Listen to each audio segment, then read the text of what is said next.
with the roar of the Saratoga crowd. Essential Quality has won the Run Happy Travers. What's going on, everybody? Mike Somich coming at you for RacingDudes.com. We're back with another Travers Contenders capsule. This time we're talking about the Chad Brown runner early voting. This is an interesting one. I mean, early voting going into the Jim Dandy, he'd really done absolutely nothing wrong. Broke his maiden first time asking in a maiden special weight, going a mile at Aqueduct, immediately stretches out to a mile and an eighth, wins the Grade 3 Withers, then goes to Aqueduct and runs a very game second behind Mo Donegal at a mile and an eighth over that course, the Wood Memorial, which was really a wonderful race. You end up seeing both your Preakness and your Belmont winner coming out of that race. We head into the Preakness, and early voting wires the field. Now, Epicenter doesn't get the best trip, but early voting is still able to take that field gate to wire and win the Preakness. Go into the Jim Dandy, and this is where it gets a little weird.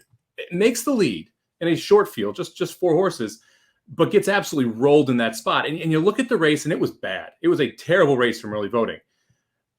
But you almost want to give early voting a little bit of a pass, especially if he shows up here in the Travers. Why? He looked awful in the paddock. Both Aaron and I were there that day. We both commented on how, look, early voting just looked bad. Didn't look like he was ready to run that day. Didn't look like he wanted to run that day. Just wasn't comfortable. So for me, a big key with early voting is how do we look in the paddock?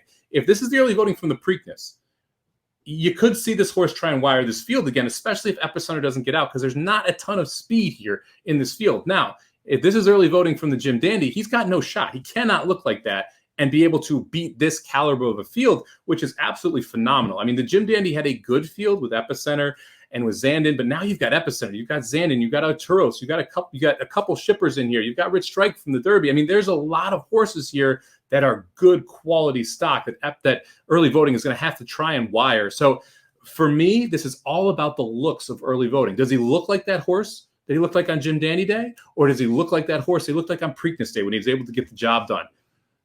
From a multi-race perspective, you don't get to see him before you get to play those sequences. I'm not going to use him. I'm not going to take the risk here. I think Arturos is the best Chad Brown horse in this race, so I would rather use Arturos over him, and I think Epicenter just absolutely dusted him to a point where I'm not sure even if he looks good, he's going to be able to make that jump. Now, if he does look good in the paddock, this is a horse I would use in that second spot in the single race bets. I would have Arturos, maybe put Arturos Epicenter on top and use early voting to hang out or hang around for that second or third spot with Zandon running up as well. So I do think he has the ability to hit the board if we go back to that Preakness form that we saw. But again, that's all about how he looks in the paddock. I think it's going to be an awfully tall task for early voting to be able to get the W. So I'm not going to include him in the multi-race wagers, but I will include him underneath here if he's looking good in the paddock.